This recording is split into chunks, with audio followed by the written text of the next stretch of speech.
Nightcast. Stephen Lloyd Gilbreth brings you the current news from the world today and how it relates to Bible prophecy. Understanding the end-time events leading to the peaceful world tomorrow. Ladies and gentlemen, Stephen Lloyd Gilbreth. Good evening, friends, and welcome to this October 29, 2014 edition of Nightcast. The pilot of a light aircraft captured the moment that a rocket exploded just after launching in Virginia.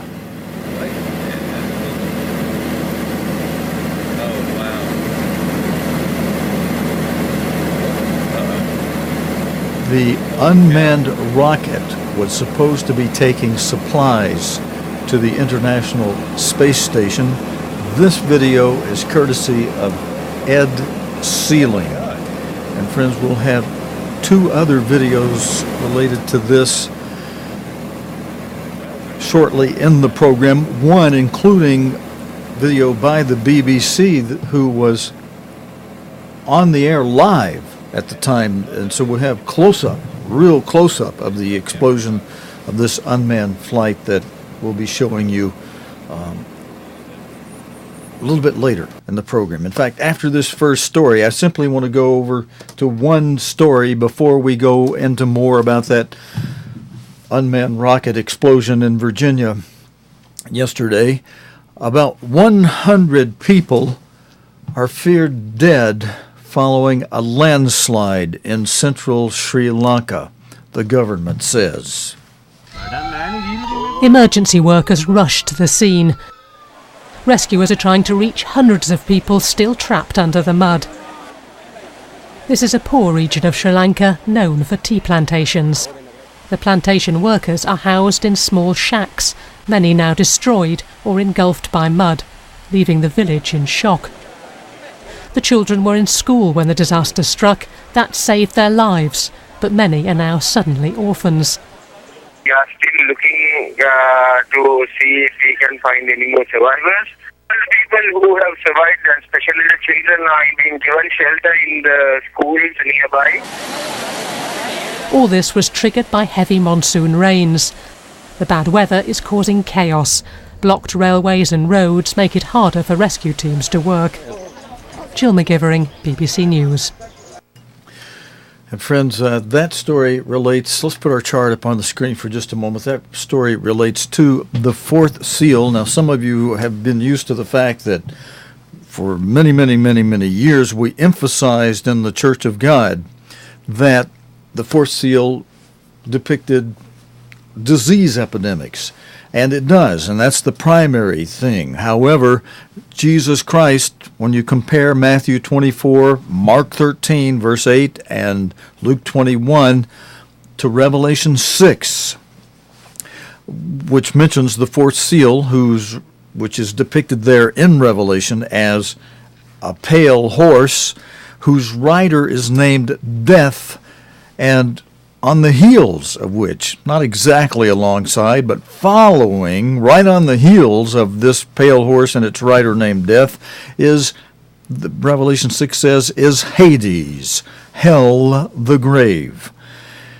And looking to what Jesus Christ described as, in plain language, as the activities of this horse, we see that he said, the gospel writers, Matthew, Mark, and Luke, wrote it up in three different terms. They said, Christ said it would be loimos. Now that's the Greek term that means disease epidemics, pestilence, the plagues of Egypt.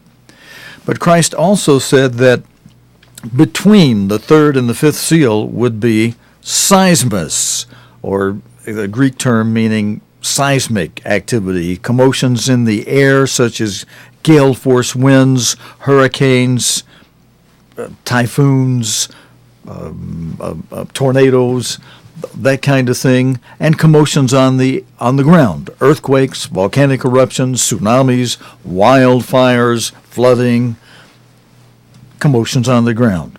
And Christ also used the term tarake that Mark wrote up in chapter 13, verse 8, meaning disturbances, troubled waters, both literally and figuratively. And figuratively in the sense meaning mobs and seditions. And so that first story relates to the fourth seal under the category of seismic activity, commotions in the ground, commotions in the air. Now we're coming back to the U.S. rocket explosion because we take notice of things that would relate to the nation having its pride be busted or the nation being in good shape. And this is certainly a humiliating and embarrassing thing for the United States and for the companies involved, where this unmanned supply rocket, which was bound for the International Space Station, exploded during the launch from the U.S. state of Virginia. Antares, a 14-story rocket built by Orbital Sciences Corporation, combusted seconds after having the seaside launch pad at Wallops Flight Facility. I should say seconds after leaving the seaside launch pad at Wallops Flight Facility. No one was hurt, thankfully, and the cause is being investigated. You'll hear Frank Culberson from Orbital Sciences, who's the vice president there. You'll hear him in this next video. He's promised that a rocket would fly again from the same site. This is a tough evening to be talking about our mission, but it's important that we share with you what's going on. On behalf of Dave Thompson and the entire Orbital team, we do want to express our disappointment that we were not able to fulfill our obligation to the International Space Station program and deliver this load of cargo, especially to the researchers who had science on board and the people that were counting on the various hardware and components that were going to the station. It's a tough time to lose a launch vehicle like this and its payload. It's not as tragic as losing a life associated with it, and so we're very happy to report that there were no injuries and the safeguards both in flight and on the ground worked as they should have, and all we lost was hardware. That hardware, however, is very important and very high value to the company and to our customers. Our team worked very hard to prepare it. We conducted a lot of testing and analysis to get ready for this mission. However, something went wrong, and we will find out what that is. We will determine the root cause, and we will correct that, and we will come back and fly here at Wallops again, hopefully in the very near future. But we will do all the things that are necessary to make sure it is as safe as we can make it, and that we do solve the immediate problem of this particular mission. Now, friends, we also have, I told you that we have video that was recorded during a live broadcast that the BBC was carrying at the moment, at the very time that the unmanned spacecraft launched and then exploded right after takeoff. Let's go to that video now. As you can see, we're expecting this rocket to launch any second now. I think we can listen into the control center. BBC slew initiated. T-minus 10 seconds. 5, 4, 3, 2, 1.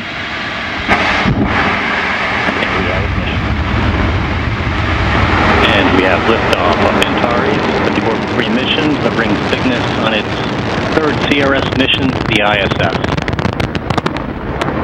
Got main engines at 108%. Avionics power nominal.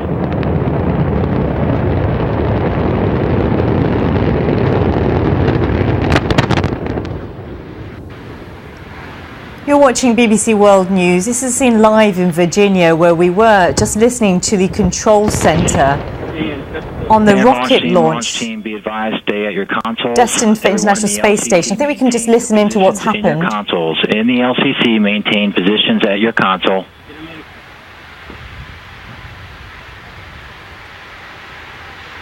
Clearly an error in the launch of this rocket, the Orbital Sciences Antares rocket and the Cygnus cargo ship, an unmanned rocket destined for the International Space Station.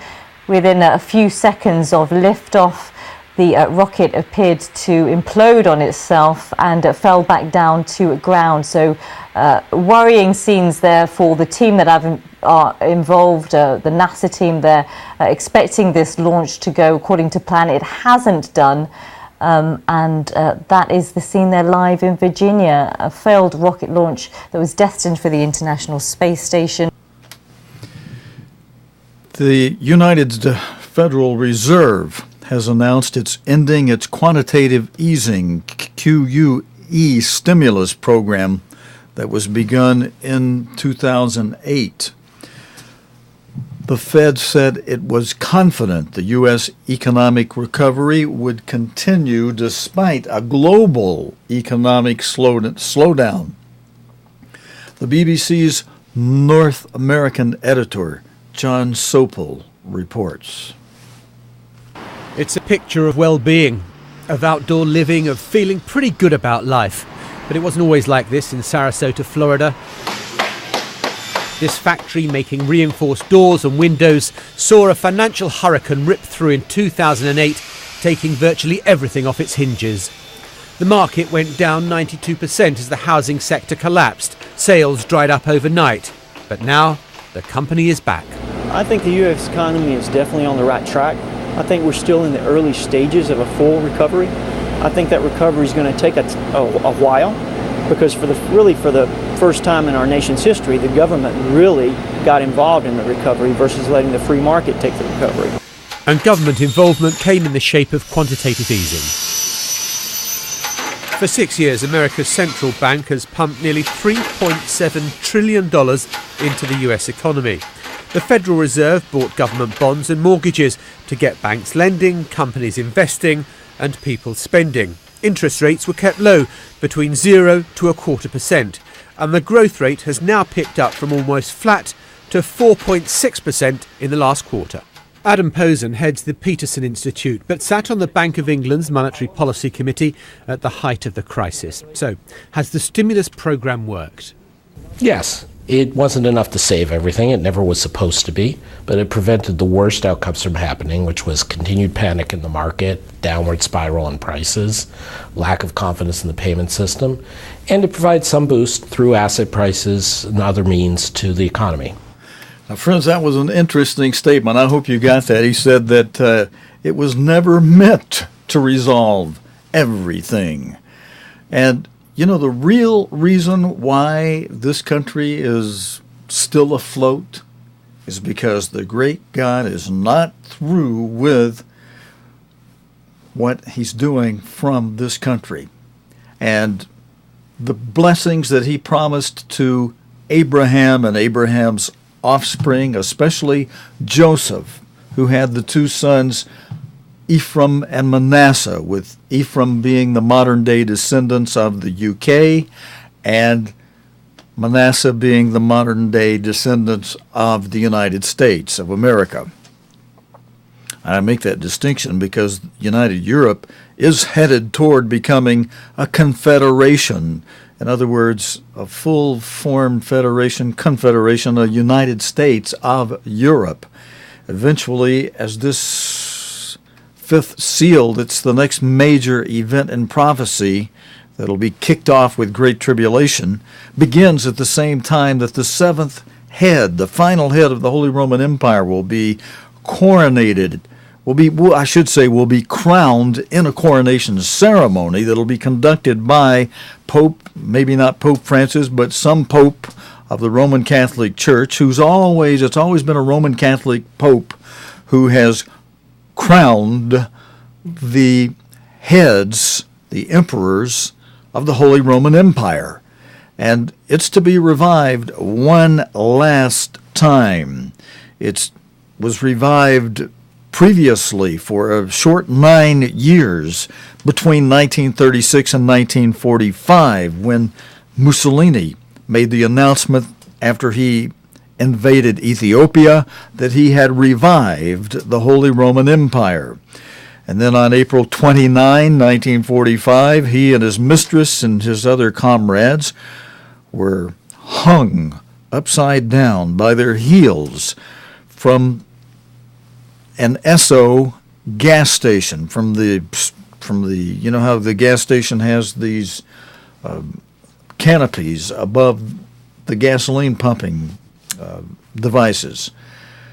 These Mussolini and his mistress, her skirt was tied around her knees, so you know there was some decency in mind there. But they hung her upside down next to Mussolini and his other criminal comrades of World War II on April 29, 1945. That ended. That was considered the end of that sixth revision, that sixth head and sixth revision of the Holy Roman Empire.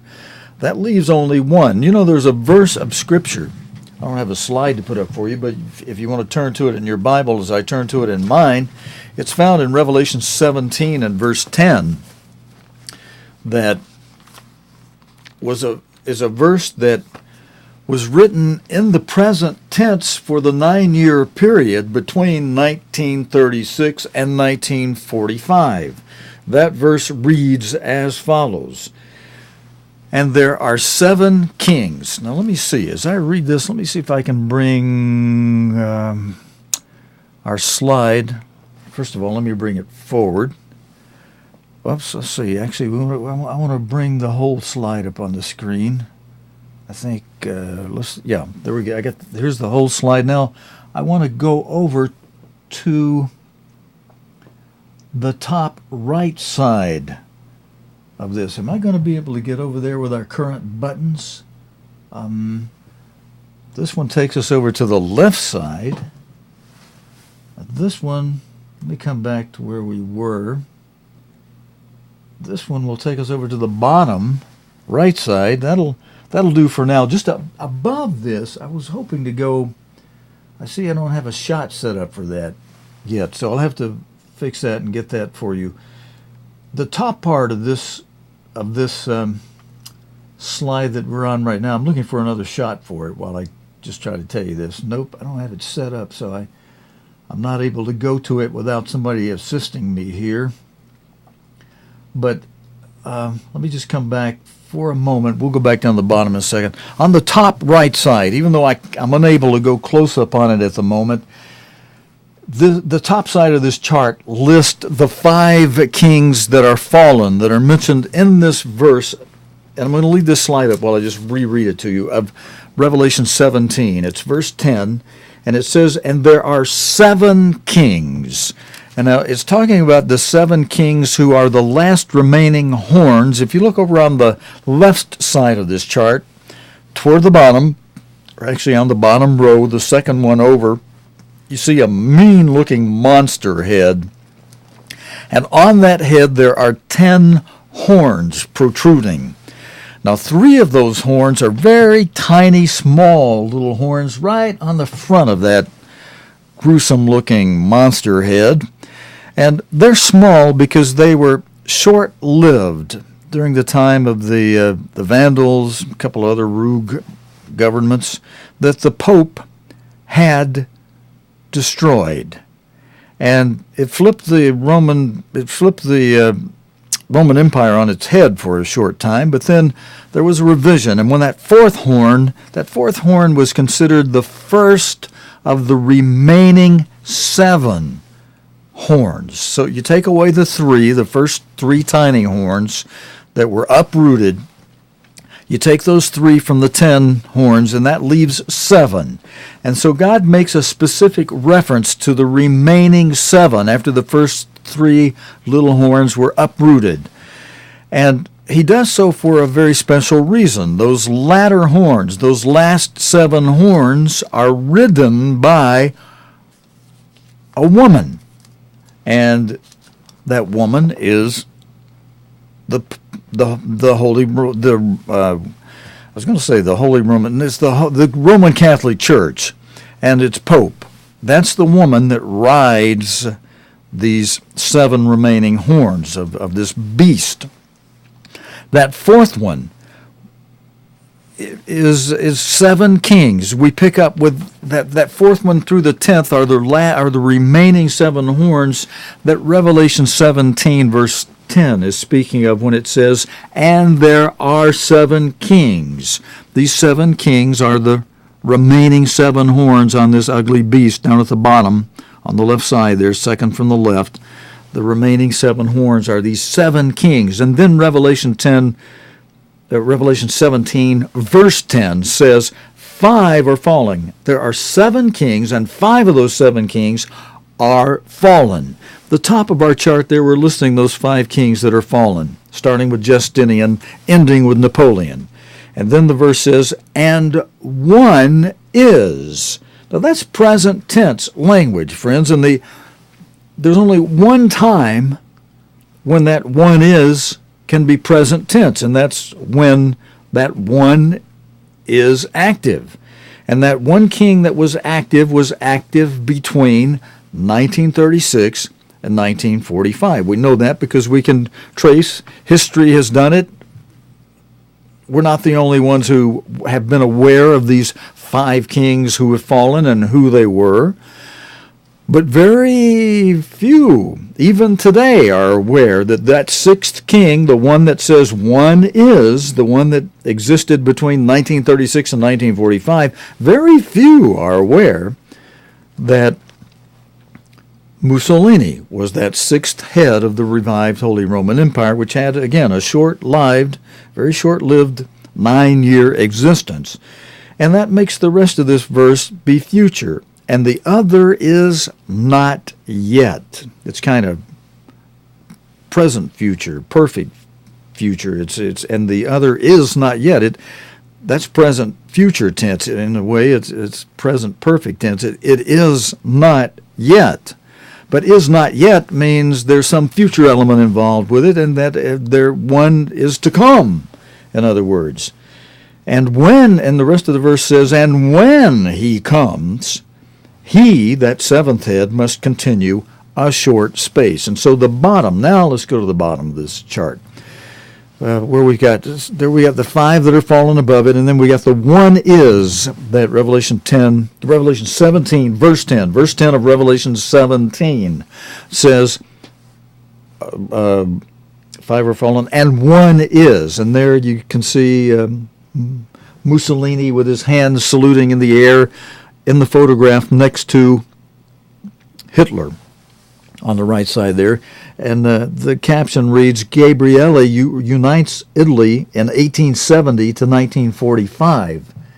And then Mussolini invades Ethiopia in 1936 and makes the proclamation that he has revived the Holy Roman Empire. And yes, he did, as the 6th head of it. And he did that. He did that during the lifetime of God's end-time servant and most faithful servant and apostle for the latter days, whose name was Herbert W. Armstrong, who, although he died in January 1986, friends, the recordings of his broadcast, both radio and television, his publications that were printed, just hundreds of articles and booklets and even books.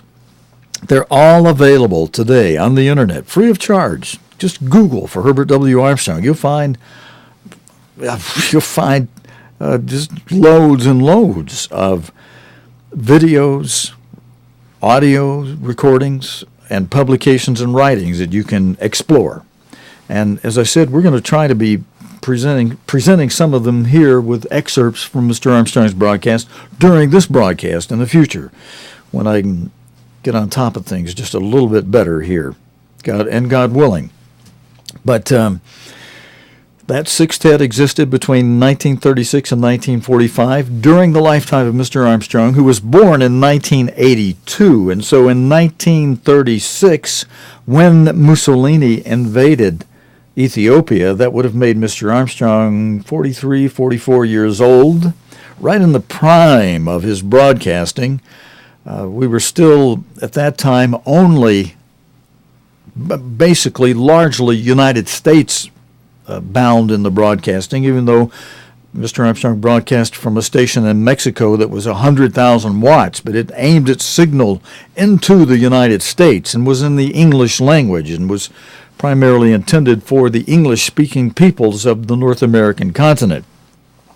But then later, it wasn't very long later, that God opened up in 1953 the door of European international broadcast on Radio Luxembourg, most prestigious and powerful station in Europe. But that was some years later. That was 53 would have still been 8 years after the end of the sixth head, the sixth revival of the Holy Roman Empire. But the impact or the import of that was that Mr. Armstrong understood very clearly where we are in this prophecy and revelation. He had seen Mussolini make the claim of having revived the Holy Roman Empire after invading Ethiopia, and God opened Mr. Armstrong's mind to see and understand that was a fulfillment of the present tense part of the first part of this verse. 5 are fallen and 1 is. During that 9-year period, Mr. Armstrong could see, hey, Mussolini has revived the Holy Roman Empire.